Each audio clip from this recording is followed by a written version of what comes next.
you wanted the best, you've got the best podcast, the hottest podcast in the world.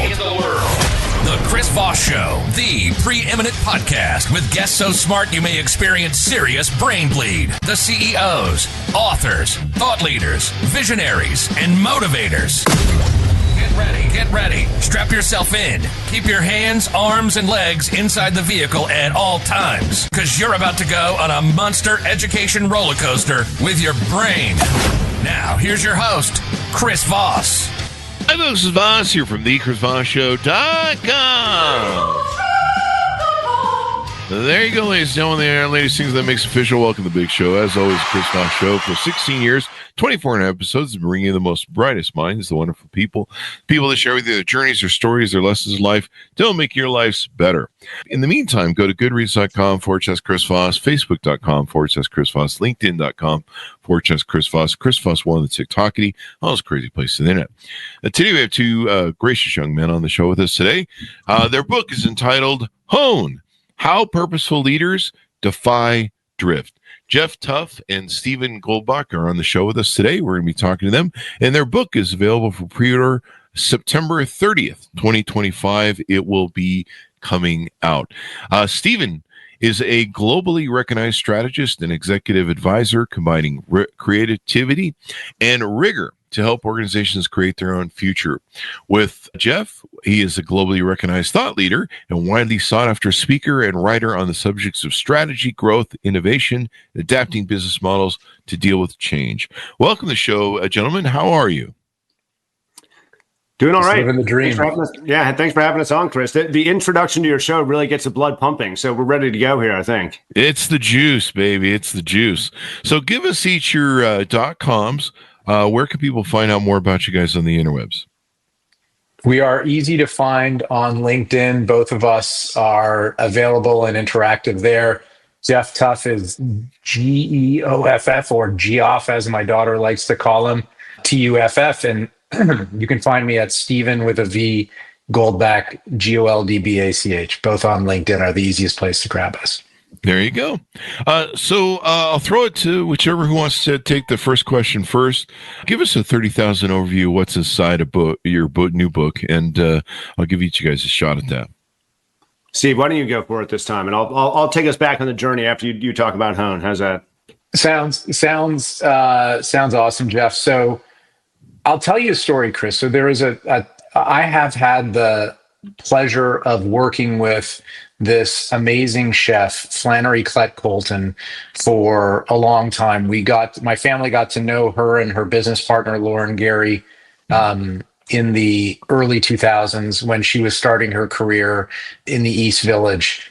And one night we were she's been doing like special parties for us for 15 years now. We've seen her grow up, and she's this amazing, accomplished chef. And one night she was in my kitchen and she was getting ready to prepare a meal, and she started taking out her knives, and all chefs carry their own knives. Mm. And she took out what I now know as a honing rod. And I said to her, Flannery, why do all chefs sharpen their knives before they cook? Right? And she's like, I'm not sharpening my knife, I'm honing my knife. Oh. And she made an important distinction. I'm like, what's the difference? And she's like, and she used a lot more swear words that I won't repeat here. She's a colorful speaker, that's for sure. She's both a sailor and a chef, and so you can imagine that sort of bleeds in it. But she said very succinctly, honing is realigning the steel in a knife to cut the way it needs to cut. Sharpening, you're actually removing steel from a blade. Oh. And that resonated with me, and I shared that with Geoff, and we thought that the metaphor was really appropriate for what we see in the world of business today. There's a lot of businesses who are addicted to transformation, but transformation is costly, risky, and fails a lot. And the reason that you need to transform or sharpen your knife is because you've waited too long and you've let the knife get rusty, you've let the knife get all gnarly, and you have no choice but to sharpen it. And the reason why chefs hone is because the knife is their most important tool. They could literally injure themselves every time they cut. Actually, a dull knife is far more dangerous than a sharp knife because it doesn't act as it should. And so what the chef is doing is always saying, I need the knife to perform as expected so that I don't have to sharpen it every time I'm doing it. And we saw this need in the world of business, that businesses were going from one transformation to another. And between that transformation, they were drifting away too far from where they had intended to go. And so we view honing as the solution to a big business problem. That's like the 30,000 foot view. I'm sure we'll dive into it, but I know Geoff has wanted to talk about the journey. Well, no, I'm happy to talk about the journey because, Chris, this is the third in what we declare to be right now a trilogy of strategy books, and we can talk about those. But I am actually, instead of taking us on the journey, Steve, I'm going to steal one of your metaphors because I really liked it when I heard you talk about it. But Chris, the metaphor that I will attribute to Steve now, but will forever now claim to be my own, is of someone who's trying to stay in shape or get in shape. And if let's say we have an individual who wakes up one day and says, I am going to absolutely do my best to be healthier, to get in shape, to exercise as much as I can, and to live a better lifestyle. That person goes out for a 10-mile run. And they say, that's great. I've done a great job. I'm feeling a lot better now. But then they don't do anything the day after or the day after. And 6 months or 7 months or 8 months go on. And they say, oh, man, I forgot about that pledge. I better go and overhaul myself now and go out and do whatever extreme version of exercise or extreme version of if there's some sort of cosmetic intervention in order to get back on the track that I wanted to. That's akin to a business suddenly waking up one day and saying, oh man, I didn't do all the stuff I needed to do to stay in shape. I now need to transform. And so what Steve and I are arguing in Hone is it's just the same as a company that is honing is just the same as a person who is trying to stay in shape day in, day out by paying attention to how they're feeling, to doing small acts of exercise to stay in shape, to monitoring some of their vital signs, to understanding where they may be off track and making those micro adjustments along the way so they don't have to wake up one day and say, oh man, I'm totally off track. I need to do something drastic. Yeah, there you go. There you go. So hone is the big thing. Now you mentioned you guys have written a lot of books together and you said this is a trilogy. Tell us where this state is, where this is in the trilogy. Is this book 1, 2, or 3? And then how many books do you guys have total together? So this is the third book, and we would characterize it as an unplanned trilogy. We got together and wrote our first book, Detonate, we wrote it in 2017. It came out in 2018. Detonate was all about blowing up best practices that businesses seem to rely on. And the reason is because best practices don't get you to high degrees of success. By definition, if every company does the same best practice, they're all average. Provoke is about the second book, which came out in 21. Yeah, Provoke is the second book in 21. And that's about shaping the future to be what you want it to be rather than waiting for it to arrive to take action. And Hone is about, once you've blown up the playbooks and shaped your future, how do you keep it going in perpetuity? There you go. And so people can take advantage of the book and order it up. What do you see is the big problem with organization strategy where everything's changing? I mean, AI is changing so fast right now. It's pretty crazy. So the big problem is that everyone recognizes that everything is changing quickly, whether on account of AI or any number of other exponential trends that have started to hit the world in the last 5, 6, even 10 years, but they're not doing anything differently. We as gentlemen in their 50s have grown up in the business world for a few decades now. We learned all the lessons at business school. We paid attention to all the way that we're supposed to run things, as do most of our colleagues who are out in the market running big organizations today. Mm-hmm. And the reality is what will work and win today is fundamentally different from what has led organizations to be successful up until this point. But the problem is we've got built into organizations either written playbooks or written rules about the way the business operates, or even more pervasive unwritten rules, what Steve and I call orthodoxies, about the way things should be that stop people from actually understanding how they need to act in the face of exponentials. And so if I had to sum it up very simply, we are missing opportunities because we are linear beings living in an exponential age. Mm-hmm. Yeah, there you go. In some of the things you talk about is stop transforming and start honing, and how leaders can make small and continuous adjustments to keep the organization on course. What's some of the ways that they can apply that? What are some of the ways they can lead that as leaders? Well, let's take a very specific example that is current and on everyone's mind right now, and that's AI.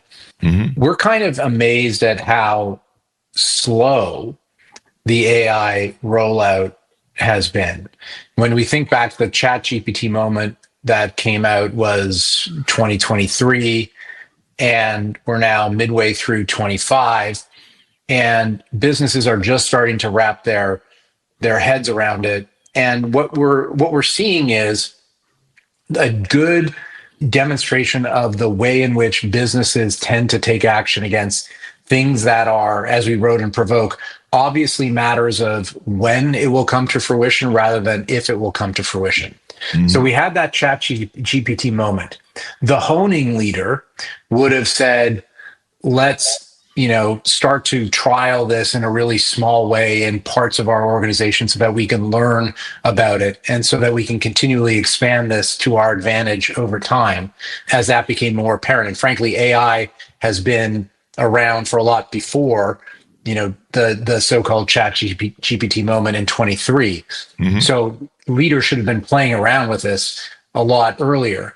Mm-hmm. But what we saw the initial reaction to be was, oh my goodness, I got to figure this out before I deploy it. In fact, the first instinctual move was to shut everything down, mm-hmm. right? And not let your employees use it until you figured out that. And that sometimes makes sense in certain regulated businesses, but in oftentimes cases, that's the wrong response. We should be purposefully trying things in a small way so that we can learn because, but what we tend to do is say, like, we've got to figure everything out and then deploy it in a really big way. And that's the transformation approach. And it's just hard.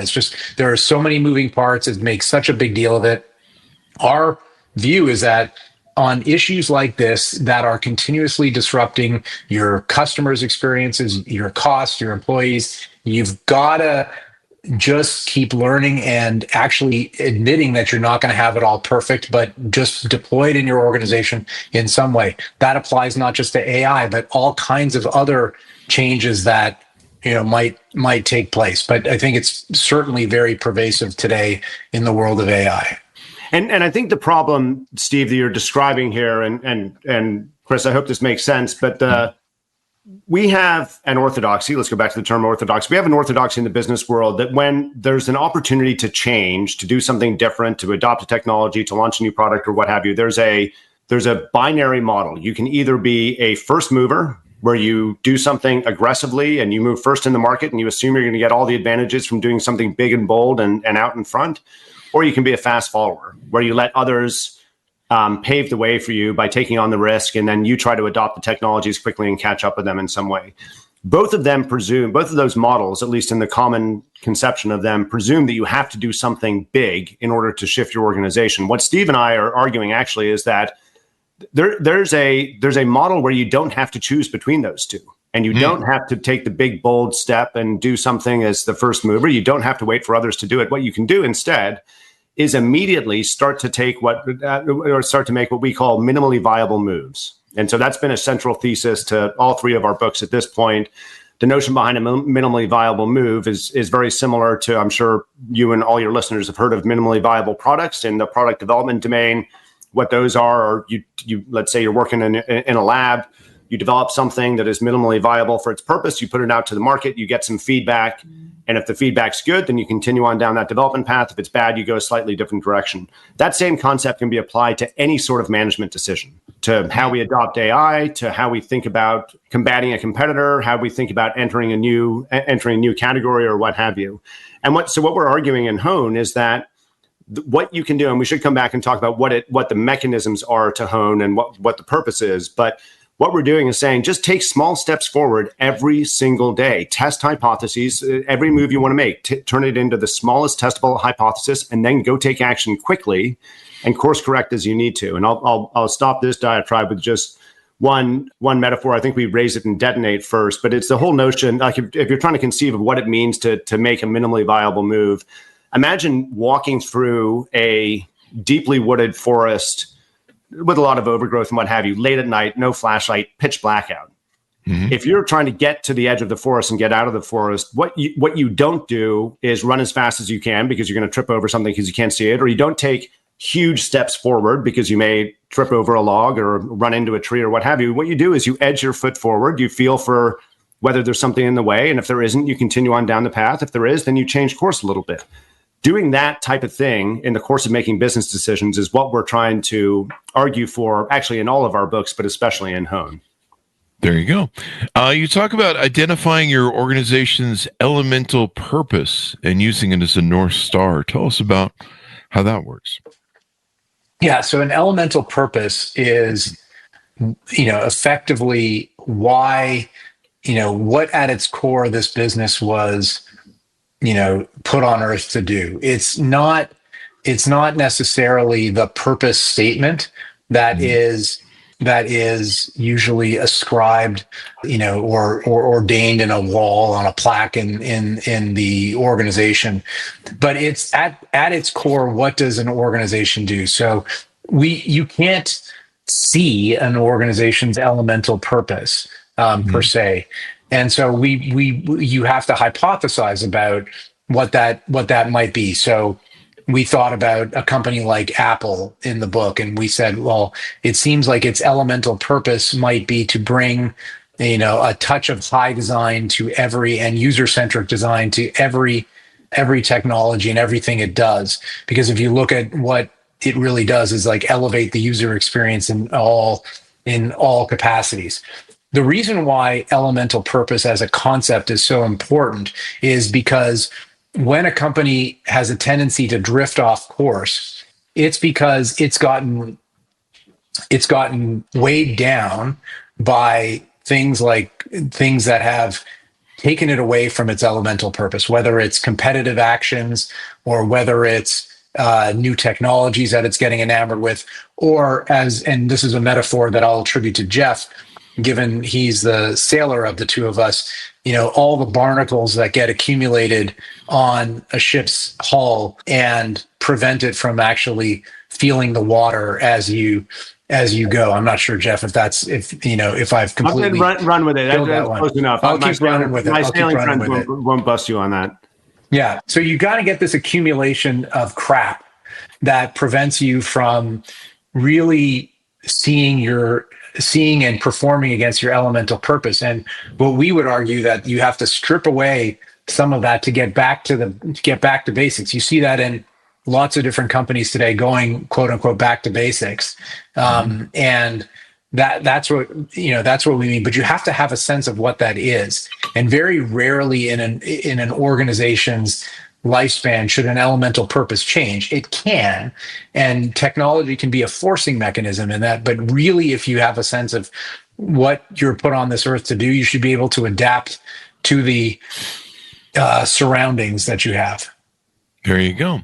One example you guys give is Patagonia is we're in business to save our home planet. It serves as an internal compass. Kind of interesting sort of thing. We make a lot of clothes to go in the landfills so we can save the planet. But Patagonia is a good company. Is there anything you guys? Do we get everybody jumped in on that question? Well, that's a good example, Chris, and it's a good example of actually a company that did declare a purpose and a mission statement that's pretty well aligned with its elemental purpose.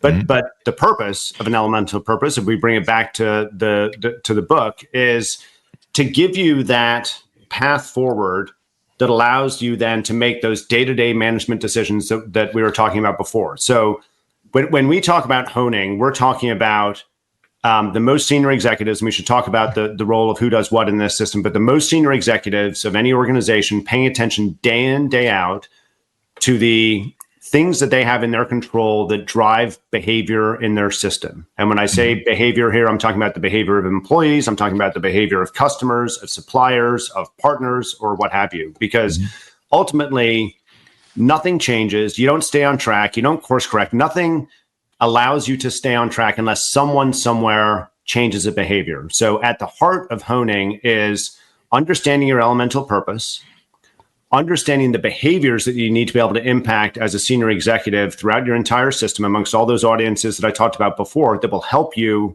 achieve that elemental purpose. And then identifying the tools that you have at your disposal to drive those behaviors. And those tools that we talk about in the book are management systems. They're all the things that you have at your disposal running a company that will allow you to impact the behavior of others. We're happy to dig into what those management systems are if you're interested. Yeah, let me jump in for a sec, Chris. So no CEO sets out and expects to drift, right? The CEOs are all really busy individuals. They spend tons of time, with investors, with their boards, with their customers. But because they're really busy, they don't always have attention to every single aspect of how the system of that organization is working.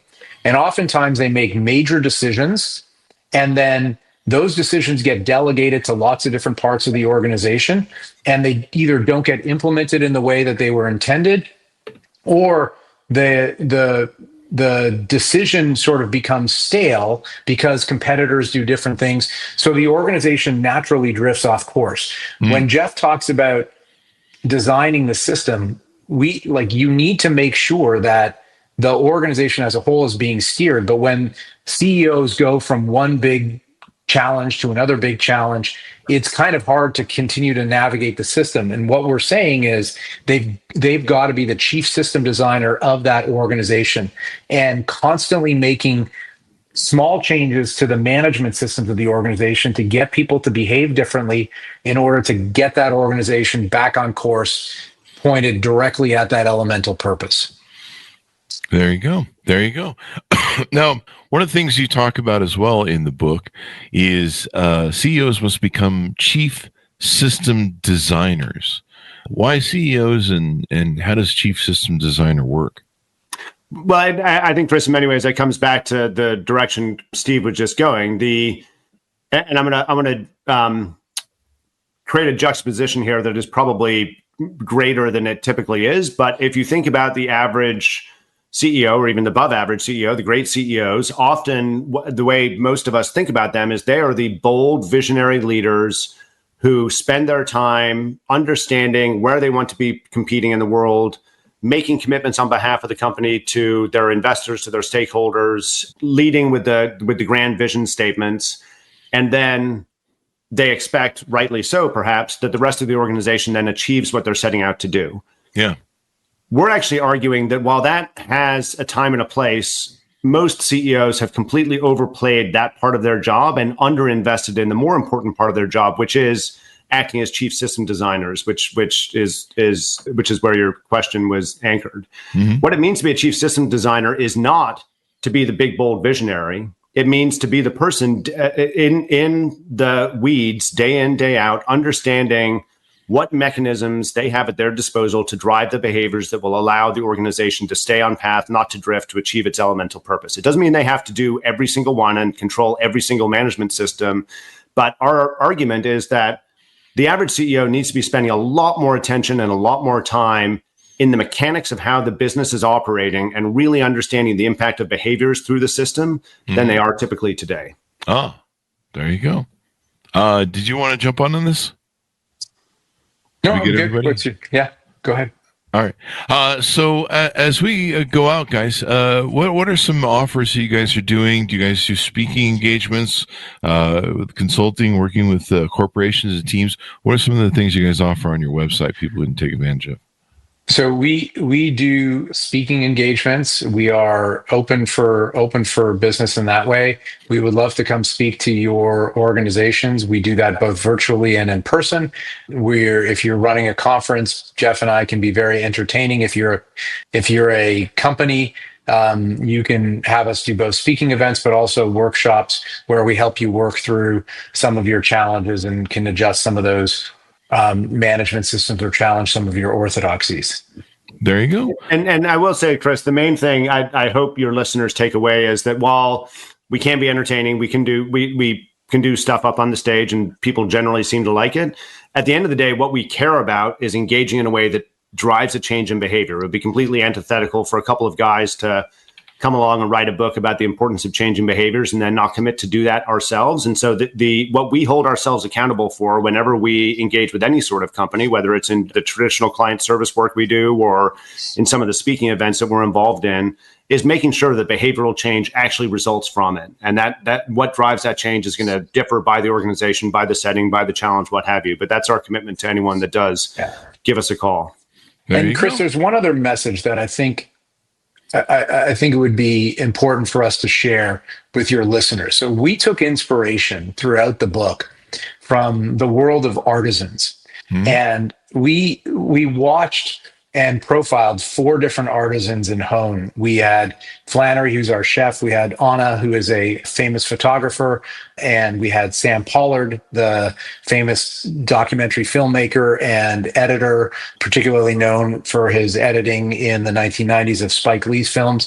And then the rock band Our Lady Peace. And we said that what artisans do naturally, because they love and they're passionate about their subject, is that they are constantly looking for ways that they can improve their artistry, whether it's Anna in how he captures an image or in Our Lady Peace and how they've evolved to be more than just a rock band and more of a business enterprise to take advantage of the new reality that we live in, or in the way that Sam has changed how he directs and how he captures subjects and the subjects he looks at. These are, when you're an artisan at the top of your game, you are constantly looking for the next way to improve. And we think that curiosity, that day-to-day, constantly slightly dissatisfied with how things are going to try to make it better, is a mindset that business leaders can bring to constantly be looking for ways that they can improve their customer experiences, improve their employee engagement, and have greater impact. And so we just think that there's learning that business leaders can have from that community. There you go. Well, guys, this should be fun. You guys will have the book coming out September 30th, 2025. Give us your .com so people can find you on the interwebs. Once again, I'll say just head to LinkedIn. You can find me, Geoff Tuff, GeoffTuff, or Stephen Goldbach, StevenGoldbach. Where that LinkedIn is the best way to find us, and you'll find us both responsive and I hope helpful. And also ways to buy the book, get in touch. You can reach us at our sites. You can find all the information there. There you go. Thank you very much, gentlemen, for coming to the show. We really appreciate it. Thanks, Chris. It was fun. Thanks, Chris. Thank you. And thanks to our audience for tuning in. Order up the book wherever fine books are sold. It is entitled Hone, How Purposeful Leaders Defy Drift. There you go. It's something where, you gotta, I like the analogy of of honing the knife instead of destroying it, where it loses steel. I like the concept of that you mentioned at the beginning of the show. Thanks for tuning in. Go to goodreads.com/Chris Voss, linkedin.com/Chris Voss, Chris Voss one, the TikTokity, and all those crazy places on the internet. Be good to each other. Stay safe. We'll see you guys next time. And that should have us out, guys.